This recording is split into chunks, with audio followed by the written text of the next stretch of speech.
Imagine a crime so audacious, yet so ridden with amateur mistakes that it feels more like a Hollywood comedy than a federal felony. In the quiet corners of Charlotte, North Carolina, during the late 90s, a plan was hatched that would result in the second largest cash robbery on United States soil. It was not committed by seasoned bank robbers or high-tech hackers, but by a simple man in a uniform who decided to use his own company vehicle as the getaway car. This is the story of a heist involving $17 million and a group of people who had no idea how to handle it. The year was 1997, and the economy in the United States was booming, with cash flowing through the banking systems like water. In the sprawling city of Charlotte, North Carolina, the Loomis Fargo Armored Car Company operated a massive vault where millions of dollars were processed daily. It was a fortress of concrete and steel, designed to keep intruders out and the currency safe. However, the greatest threat to this fortress was not from the outside but from the inside. The vault supervisor was a man named David Ghantt, who was a trusted employee with a clean record and a heavy heart. David Ghantt was a man who felt trapped in a life that offered him very little excitement or financial reward. He worked long hours for a modest wage and felt invisible to the world around him. His days were spent counting money that would never belong to him and overseeing the transport of wealth that he could only dream of possessing. He was a quiet man who followed the rules and did his job without complaint, but beneath the surface, he was yearning for a change. That desire for something more would soon be exploited by people who saw him not as a supervisor, but as a key. The catalyst for the crime was a former co-worker named Kelly Campbell, who had left Loomis Fargo, but remained in contact with Ghantt. Kelly was charming and friendly, and David Ghantt found himself infatuated with her. She became the bridge between the lonely vault supervisor and a man named Steve Chambers. Chambers was a local petty criminal who had big dreams of living a life of luxury, but lacked the means to achieve it legally. He saw an opportunity in the relationship between Ghantt and Campbell, and he began to formulate a plan that would change all of their lives forever. Steve Chambers was the mastermind behind the operation, but his criminal resume was far from impressive.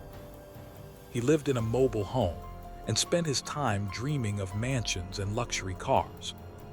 He manipulated Kelly Campbell into convincing David Ghantt that they could pull off a victimless crime. The plan was simple in theory. Ghantt would stay inside the vault after his shift ended and load millions of dollars into a company van. He would then drive the money to a handover point and flee the country while Chambers held the cash and sent him regular payments. The manipulation of David Ghantt was a slow and deliberate process that took place over several weeks in the summer of 1997.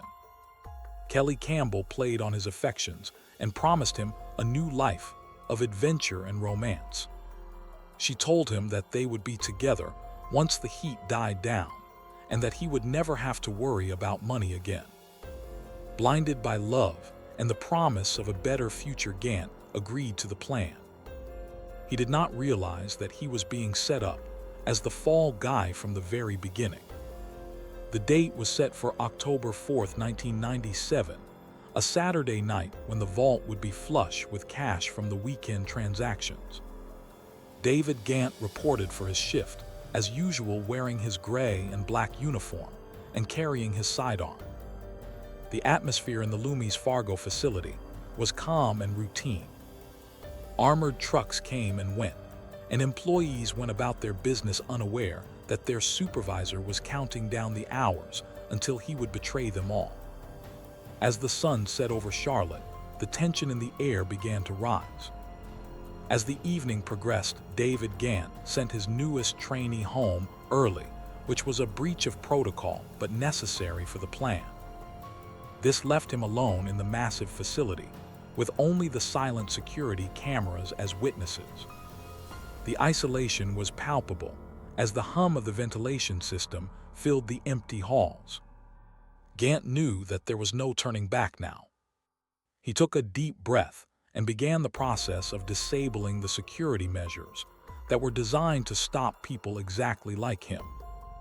One of the most critical errors in the planning of the heist became apparent almost immediately after the robbery began.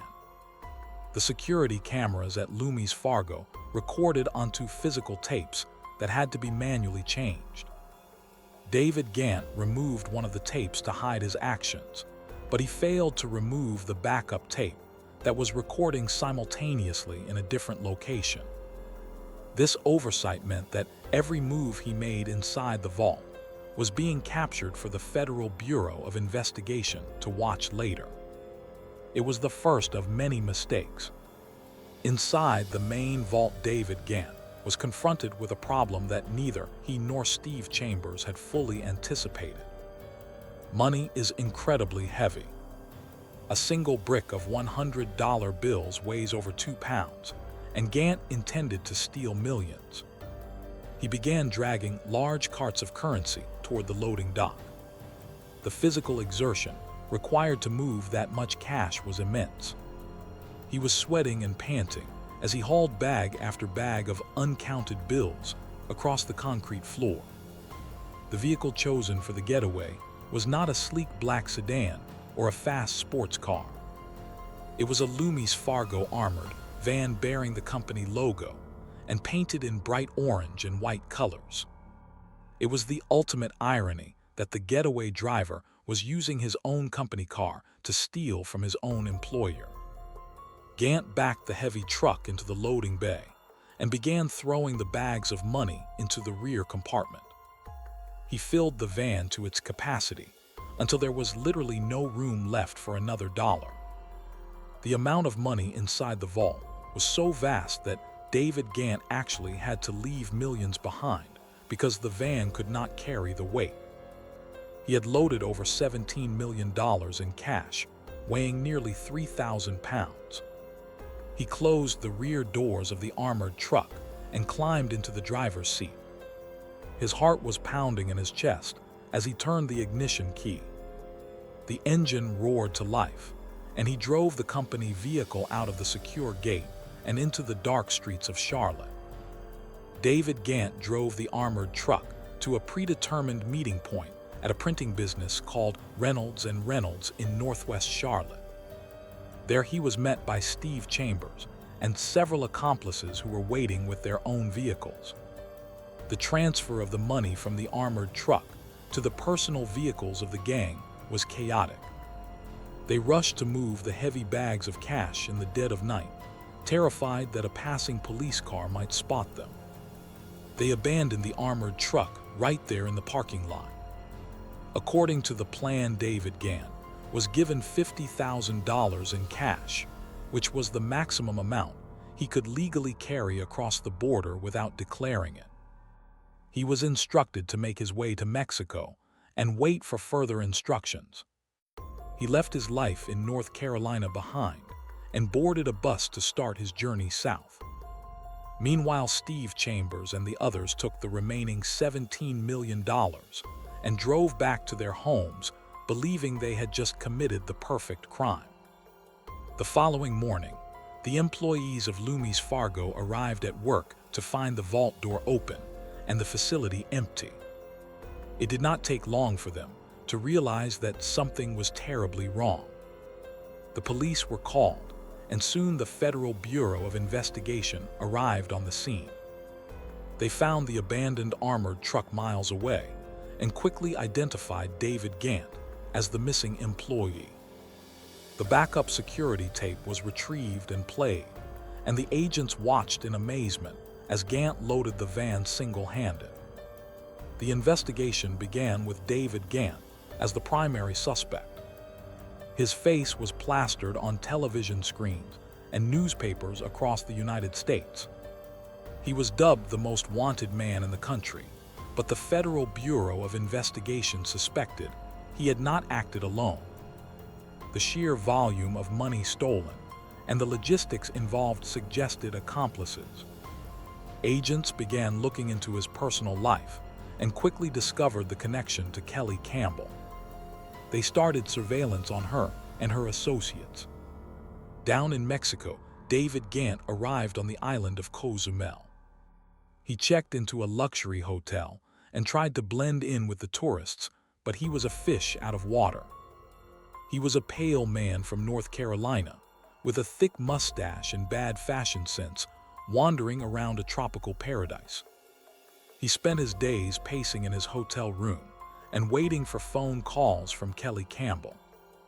He was lonely and paranoid, and he quickly burned through the cash he had brought with him. Back in North Carolina, Steve Chambers and his wife Michelle were struggling to keep their newfound wealth a secret. The plan was to lay low for a year or two and spend the money gradually. However, the temptation was too great.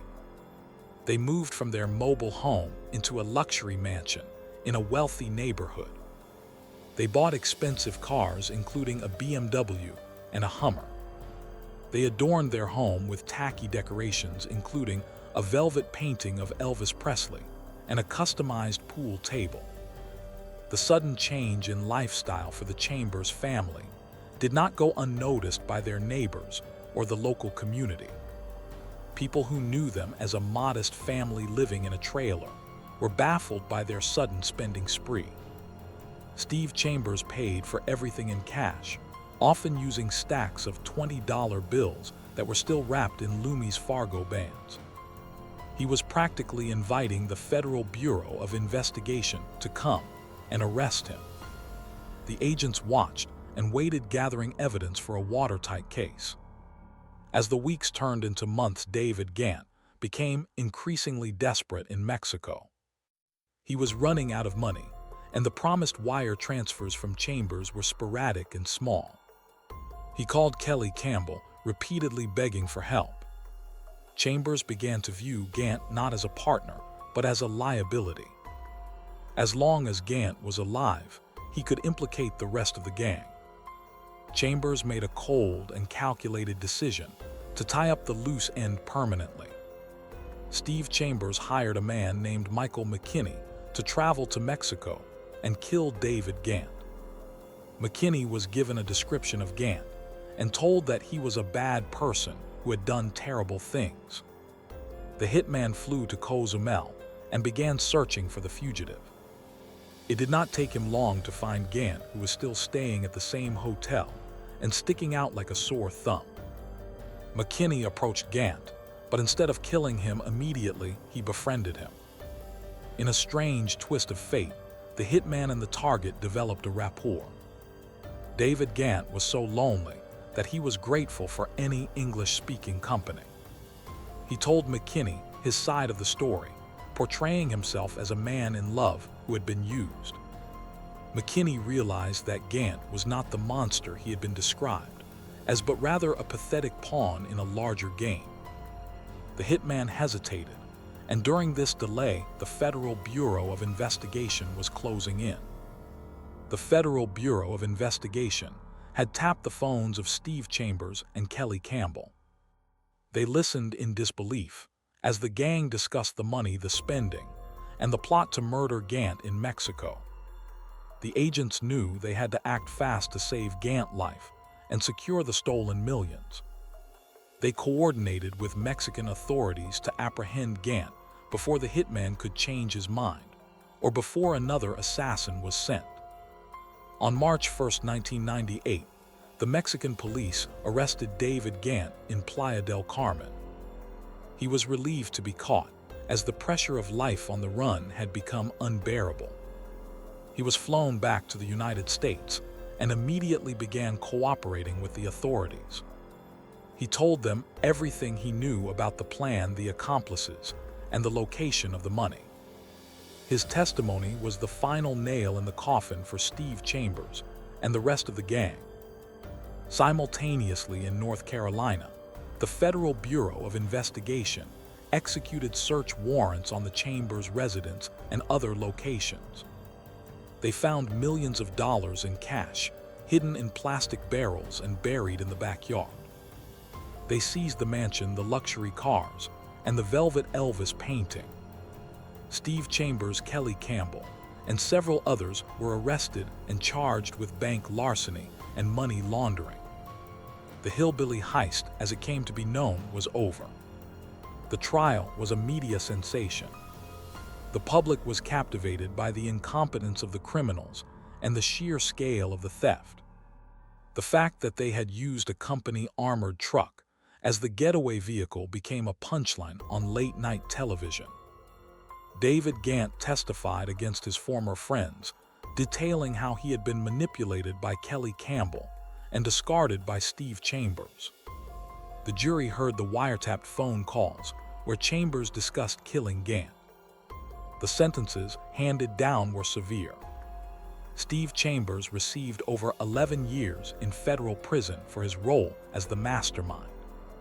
Kelly Campbell was sentenced to nearly 6 years. David Ghantt, despite his cooperation, was sentenced to 7.5 years in prison. The judge acknowledged his role in the theft, but also the manipulation he suffered. The other accomplices received varying sentences, depending on their involvement. The recovery of the money was remarkably successful. The Federal Bureau of Investigation managed to recover over 88% of the stolen cash. Some of it had been spent on luxury items and frivolous purchases, but the vast majority was returned to Loomis Fargo. The company reviewed its security protocols and made significant changes to ensure that a lone supervisor could never again empty the vault and drive away in a company truck. David Ghantt served his time and was released in 2003. He returned to a quiet life working in construction and occasionally giving interviews about his role in the famous heist.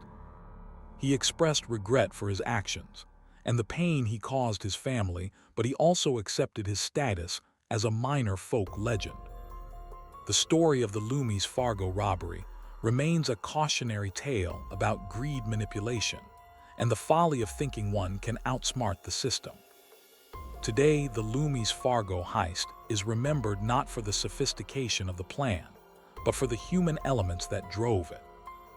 It was a crime born of boredom and longing, fueled by a toxic mix of love and greed. It serves as a reminder that the biggest security flaw in any system is always the human being operating it. And somewhere in the archives of the Federal Bureau of Investigation lies a grainy videotape of a man diligently loading millions of dollars into his own company car, thinking he was driving toward freedom.